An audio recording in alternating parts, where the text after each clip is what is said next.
Ode. Ô vous que j'ai aimé au jour de ma jeunesse, d'un sombre amour. Ô forêt, vous étiez la sœur de ma tristesse et son séjour. Lorsque le renouveau de vos feuilles naissantes chantait au vent, que l'automne paraît vos cimes bruissantes d'un or mouvant. Quand, fraîche d'espérance et lourde encore de gloire, votre beauté paraissait tour à tour l'annonce ou la mémoire de votre été. Au lieu d'unir mon cœur à votre âme profonde, mêlée en lui, je vous porte mes pleurs et ma peine inféconde et mon ennui. Je ne respirais pas votre odeur saine et forte, à plein poumon. Il me semblait partout traîner des feuilles mortes à mon talon. Vous étiez patiente au bruit sous la ramée de mon palourd. Pardon de vous avoir, ô ma forêt aimée, d'un sombre amour. Ce n'est plus celui-là maintenant que j'éprouve. Ce n'est plus lui. Et lorsque dans votre ombre encore je me retrouve, comme aujourd'hui, je sens votre vigueur, vos baumes et vos forces entrer en moi, et le Dieu qui l'habite entr'ouvre votre écorce avec son doigt. Comme vous, chaîne dure, je garde dans la terre qui la nourrit ma racine secrète, obscure et nécessaire, mais mon esprit. Au-dessus de mon corps qui pousse son tronc rude, balance au vent sa ramure déjà que l'automne dénude. Arbre vivant, qu'importe que le temps ou l'hiver ou la hache, par son milieu, l'attaque, si déjà sous l'écorce se cache, en l'homme, un Dieu.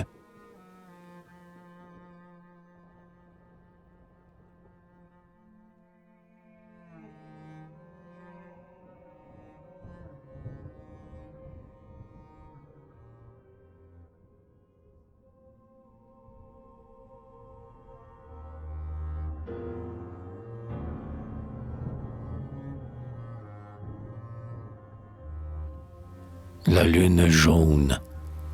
Ce long jour a fini par une lune jaune qui monte mollement entre les peupliers, tandis que se répand parmi l'air qu'elle embaume l'odeur de l'eau qui dort entre les joncs mouillés. Savions-nous quand, tous deux, sous le soleil torride, foulions la terre rouge et le chaume blessant? Savions-nous quand nos pieds sur les sables arides laissaient leurs pas empreints comme des pas de sang? Savions-nous, quand la mort brûlait sa haute flamme, en nos cœurs déchirés d'un tourment sans espoir? Savions-nous, quand mourait le feu dont nous brûlâmes, que sa cendre serait si douce à notre soir, et que cet âpre jour qui s'achève et qu'embaume une odeur d'eau qui songe entre les joncs mouillés, finirait mollement par cette lune jaune qui monte et s'arrondit entre les peupliers?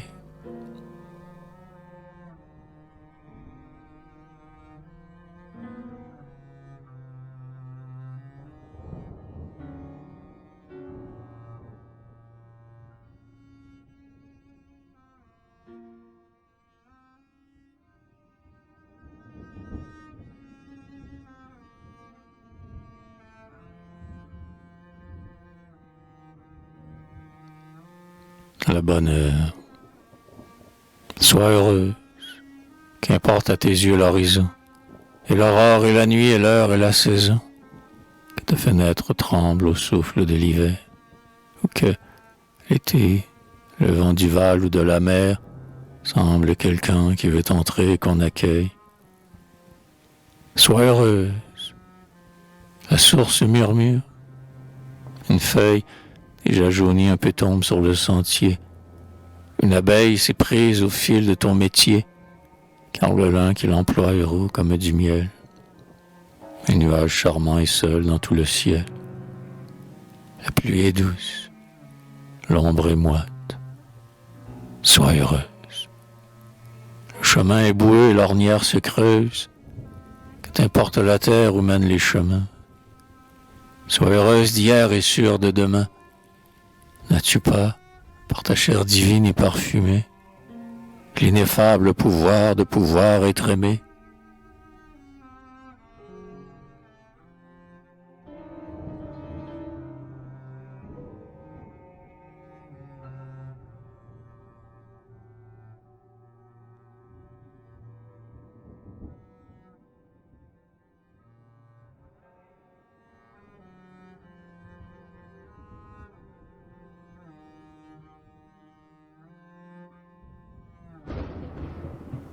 Le cyprès. Ce haut cyprès, c'est là qu'un soir est mort l'amour, dans l'ombre chaude encore de sa rouge journée. C'est là que, contre lui, sa pointe retournée, il est tombé, percé de sa flèche à son tour.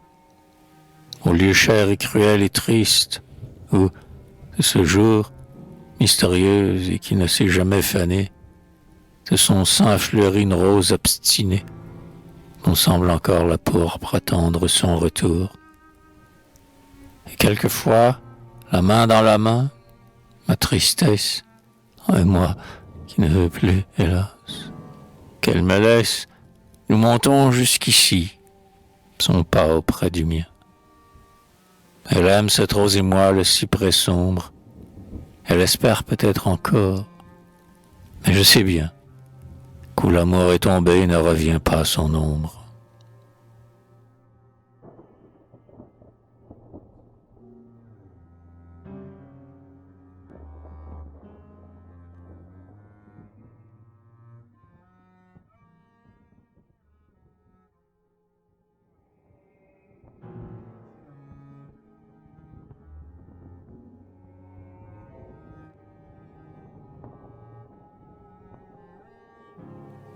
La colline.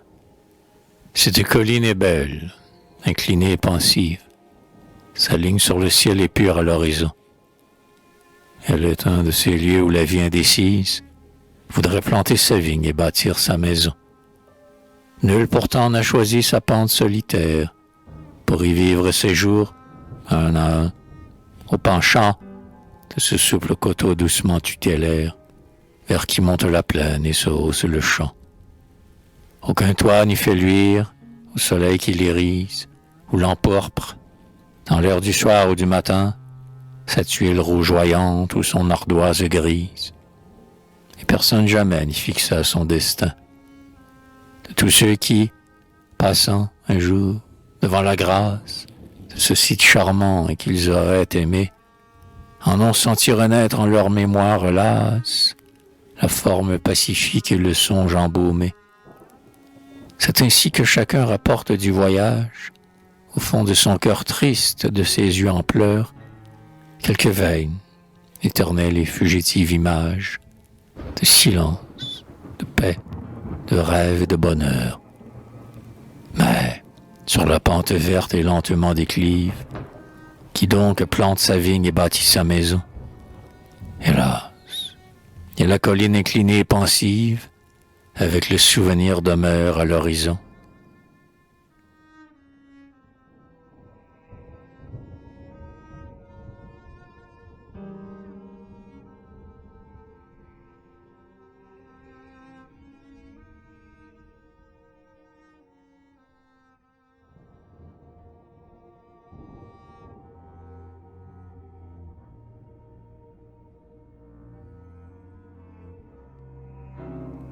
L'ombre nue. J'ai fait de mon amour cette blanche statue. Regarde-la. Elle est debout, pensive et nue, au milieu du bassin où la mire son eau, qui l'entoure d'un double et symbolique anneau, de pierre invariable et de cristal fidèle.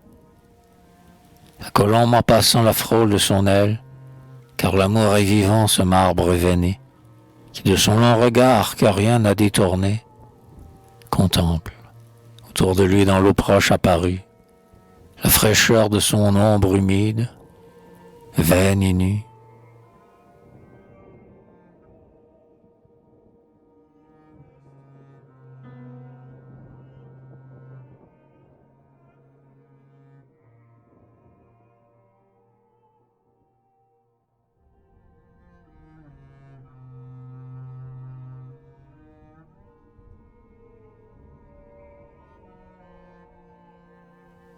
L'heure, rapide, aiguë et furtive, l'aiguille sur le cadran, perce l'heure où elle arrive, de son dard indifférent.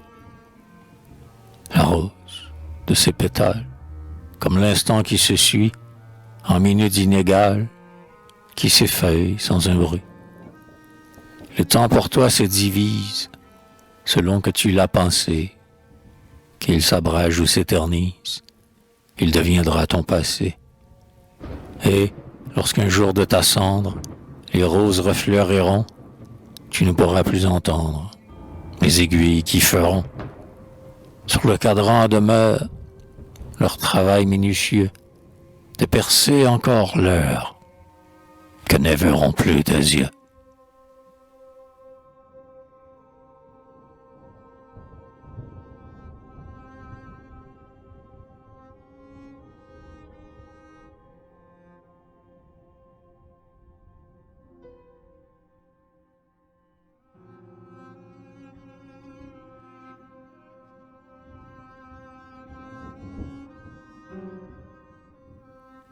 Stance. Si je vous dis, ce soir, en respirant ces roses, qui ressemblent au sang que l'on répand pour lui, l'amour est là dans l'ombre et son pied nu se pose sur le rivage obscur du fleuve de la nuit. Si je vous dis, l'amour est ivre et taciturne, et son geste ambigu nous trompe, car souvent, il écrase une grappe au bord rougi de l'urne, dont il verse la cendre aux corbeilles du vent. Successifs ouvriers de bonheur et de peine, il ourdit tour à tour sur le même fuseau, les deux fils alternés de l'une ou l'autre laine, qu'il emmêle, débrouille et confond de nouveau. Prenez garde, l'amour est vain et n'est qu'une ombre, qu'il soit nu de lumière ou soit drapé de nuit, et redoutez sa vue étincelante ou sombre, lorsque sur le chemin vous passez près de lui. Fermez vos yeux prudents, si vous croyez l'entendre. Marchez sur l'herbe douce ou sur le sable amer, pour écouter en vous gronder et se répandre le bruit de la forêt et le bruit de la mer.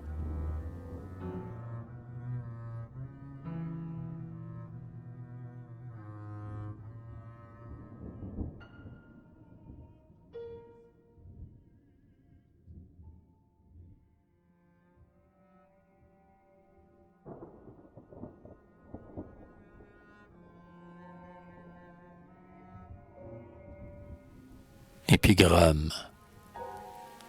Pour que ton rire pur, jeune, tendre et léger, s'épanouisse en fleurs sonores, il faut qu'avril verdisse aux pousses du verger, plus verte d'aurore en aurore. Il faut que l'air égal annonce le printemps, et que la première hirondelle rase d'un vol aigu les roseaux de l'étang, qui mirent son retour fidèle. Mais, quoique l'écho rit à ton rire avec toi, goutte à goutte et d'une eau lointaine, n'entends-tu pas gémir et répondre à ta voix la plainte faible des fontaines?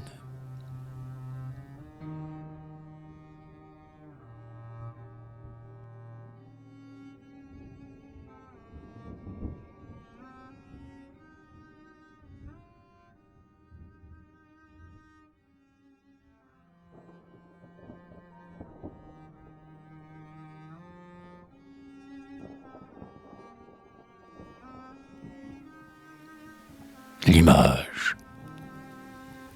Que pour d'autres l'amour rend de triste l'aurore, du regret frissonnant d'avoir hier aimé. Pour nous, dans l'air palpite et se répand encore la ténébreuse odeur dont tu l'as parfumée. N'as-tu pas vu, en nous, se lever de l'étreinte, un Dieu né de notre âme et fait de notre chair, et qui, debout au seuil de la maison éteinte, en la jeune clarté sourit au matin clair? Amour, prends aujourd'hui nos formes dans la tienne, prête-nous pour marcher dans l'herbe tes pieds nus, et que, ce soir, tes pas par les nôtres reviennent, au seuil mystérieux où nous t'aurons connu. Et laisse-nous, durant ce jour que tu nous donnes, sentir en lui ton feu, ta force et ta beauté, émirer dans les eaux qui reflètent l'automne, l'image en un seul corps de notre double été.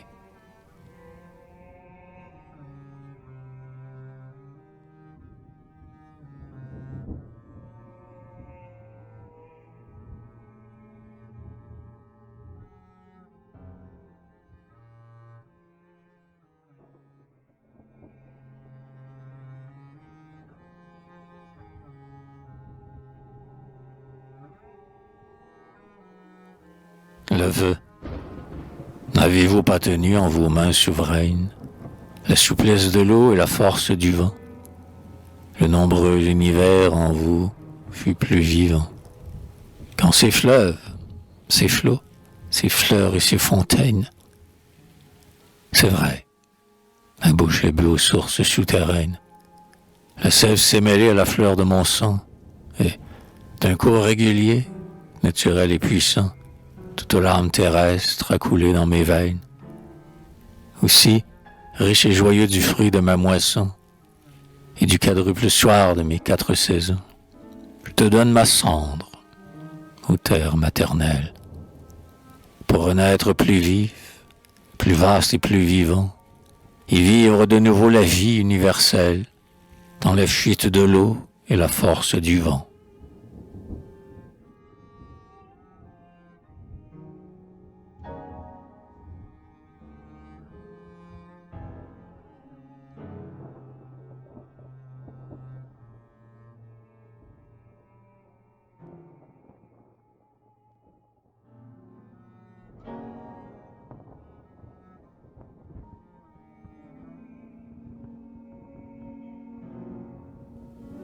Élégie, je ne vous parlerai que lorsqu'en l'eau profonde, votre visage pur se sera reflété, et lorsque la fraîcheur fugitive de l'onde vous aura dit le peu que dure la beauté, il faudra que vos mains pourront être odorantes, et cueillir le bouquet des heures, et, tout bas, qu'en ayant respiré les âmes différentes, vous soupiriez encore et ne souriez pas. Il faudra que le bruit des divines abeilles, qui volent dans l'air tiède et pèsent sur les fleurs, ait longuement vibré au fond de vos oreilles, son rustique murmure et sa chaude rumeur. Je ne vous parlerai que quand l'odeur des roses fera frémir un peu votre bras sur le mien, et lorsque la douceur qui épand le soir des choses sera entrée en vous avec l'ombre qui vient. Et vous ne saurez plus, tant l'heure sera tendre, des bombes de la nuit et des senteurs du jour, si c'est le vent qui rôde ou la feuille qui tremble, ma voix ou votre voix ou la voix de l'amour.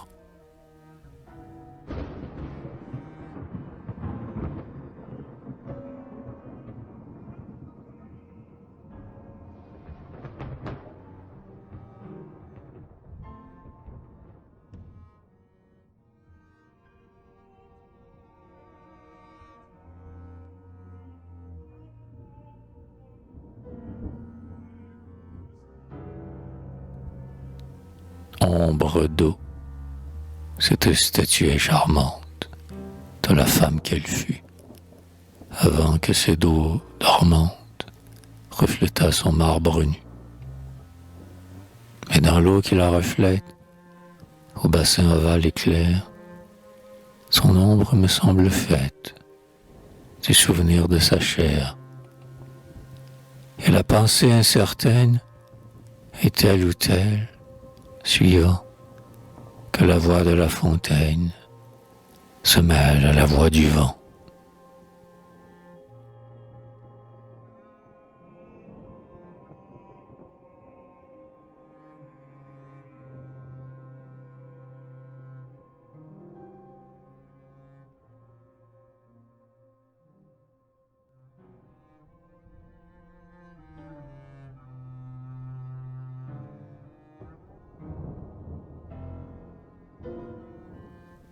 Invocation, ombre de mes 7 sœurs et de mes 7 pensées, toi, par la flèche, et toi, par la pierre lancée, travers de la haie par-dessus le mur. Toi, par la fleur tendue, et toi, par le fruit mûr, à faire l'un à ma bouche et l'autre à mon sourire. Toi que la nuit endort, toi que l'aurore étire, toi qui ruisselle d'eau, toi qui coule de sang, vous toutes qui parlez, passantes, aux passants, assises dans le soir ou debout dans l'aurore, le long du fleuve calme ou de la mer sonore, le pied sur l'herbe haute ou sur le rocher nu, sur la lande déserte où danse un bouc cornu, ou dans le verger clair où chante une colombe, tandis que l'heure, hélas, marque d'un fruit qui tombe, son invisible fuite et son muet retour. Vous qui êtes la mort, vous qui êtes l'amour, ô flamboyante, ô légère, ô glacée, en vous voyant marcher dans mon âme, pensez qui descendez en moi les pentes de l'oubli, pour que vous les miriez en son lac d'or pâli. J'ai fait à vos 7 fronts à jamais cette couronne, avec des fleurs d'été, avec des fleurs d'automne, avec l'algue du fleuve et l'algue de la mer, et des feuillages durs immortellement verts, et des feuilles de lierre et des feuilles d'ortie, avec des cailloux noirs et des gemmes polies. Et, pour qu'en ma mémoire il se revive encore, j'ai couronné en vous mon rêve, 7 fois mort.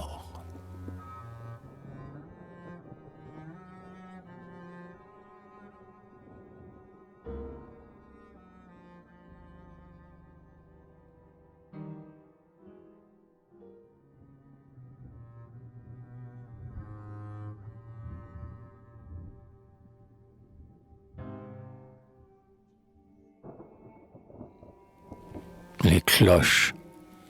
Ce matin est si clair, si pur et si limpide, que les cloches qui l'ont à l'aurore éveillé, en sa douceur soyeuse et en sa fraîcheur vive, semblent teinter au ciel, où longtemps elles vibrent, une gamme d'argent et de cristal mouillé.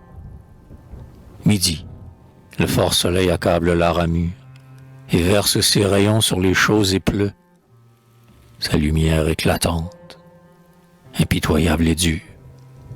Et les cloches, dans l'air qui brûle leur murmure, semblent fondre les gouttes d'or de leur en feu. Les cloches de ce soir ont des rumeurs de bronze, comme si se heurtaient entre eux les fruits d'airain. Et, mûres maintenant pour la nuit et pour l'ombre, elles sonnent au fond d'un ciel d'où filtre et tombe la cendre qui succède au crépuscule éteint. Le jour renaîtra-t-il de la nuit taciturne? La vie est-elle morte avec lui sourdement? Vous entendrai-je encore, aux cloches, une à une, recommencer? Espoir, amour, regret, chacune.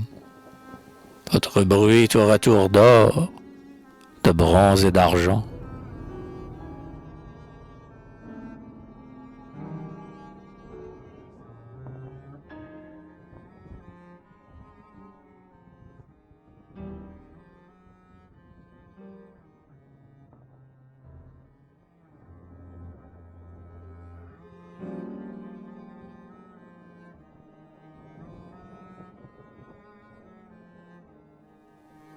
Le passé, avec des mains de haine et de colère, amour, j'ai rompu rudement mon genou farouche, la baucette qui porta la grappe dont toujours le goût voluptueux se ravive à ma bouche. Et j'ai fait, tout ce jour, des treilles de ma vie, brûler le sarment sec et la feuille séchée, pour qu'il n'en reste au soir que la cendre et la suie, qui demeure après une vaine fumée. Et c'est ainsi qu'avant que s'éteignit dans l'ombre ce feu dont les tisons ont mordu la nuit sombre, ô passé, j'ai voulu que ta flamme suprême couronnât et rougit une dernière fois comme d'un éclatant et pourpre diadème, le visage brûlant que je penchais sur toi.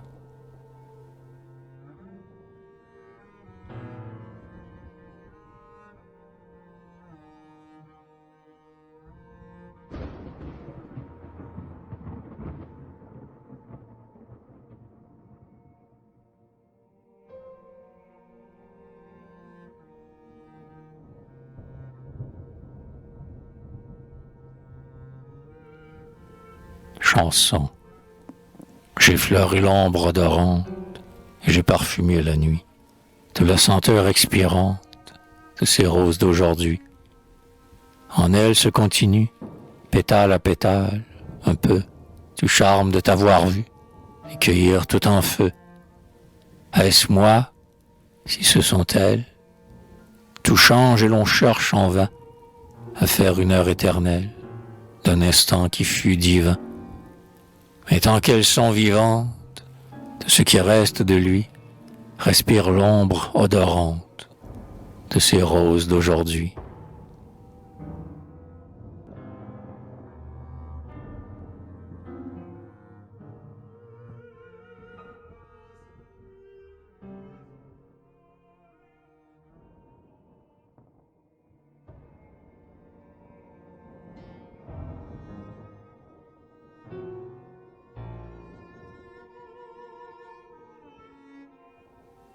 Le fleuve emporte dans tes yeux la couleur de ses eaux, soit que son nom glace au sable se répande, ou que son flot d'hiver mine, contourne ou fende la pierre qui résiste ou cède à ses travaux.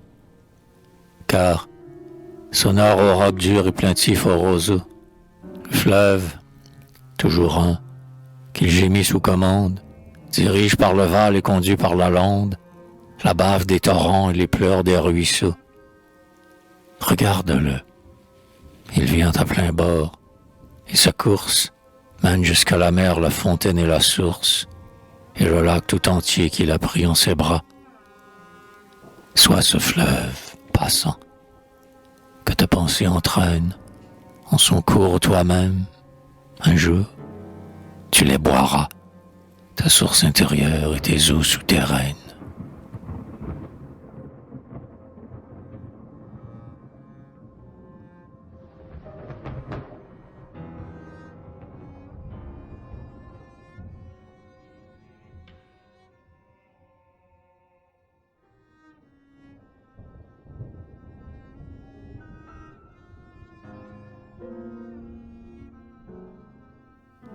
Lyde, dors lentement avec des rêves, légers de l'air pur respirer, le long des rives fraternelles, où nos pas doubles ont erré. Dors doucement avec des songes, parfumés des fleurs du chemin, qui ce soir encore dans l'ombre sont odorantes de tes mains. Dors seul en rêve avec toi-même, sois ton propre songe. Il n'est pas d'autre couronne pour ta tête que le cercle nu de tes bras.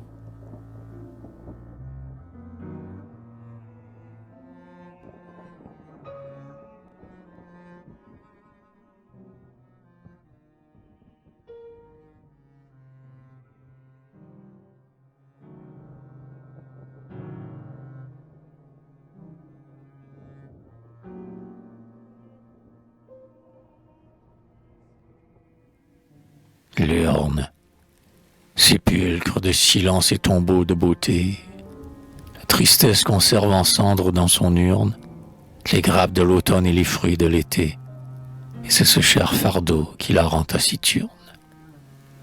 Car sa mémoire encore y retrouve sa vie, et l'heure disparue avec la saison morte, et tout ce dont jadis, enivré et fleuri, elle a senti l'odeur féconde, saine et forte. Et c'est pourquoi tu vas, en ta sombre jeunesse, portant en l'urne d'or les cendres de l'été, et que je te salue, ô passante, tristesse, sépulcre de silence et tombeau de beauté.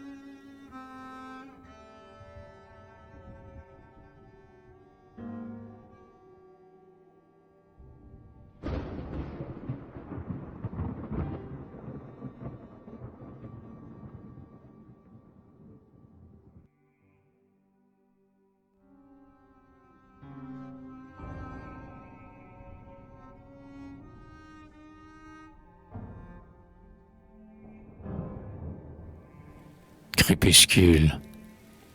C'est un jour dont le soir a la beauté d'un songe, tant l'air que l'on respire est pur en ces beaux lieux, et, sous le doigt levé du temps silencieux, la lumière s'attarde et l'heure se prolonge. Garde-en longuement la mémoire en tes yeux. Si leur source a la voix de sa nymphe limpide, le frêne sous l'écorce étire son sylvain. Un long souffle palpite au feuillage incertain. Le ruisseau qui s'esquive est comme un pas rapide, et, nocturne, le bois va s'éveiller divin. Mais nous n'avons pas en cette nuit mortelle, qui déjà nous entoure et qui rampe à nos pieds, de fontaines éloquentes et de dieux forestiers. Nous avons peur de l'ombre, et nous redoutons d'elle, l'impassible sommeil qui nous prend tout entier.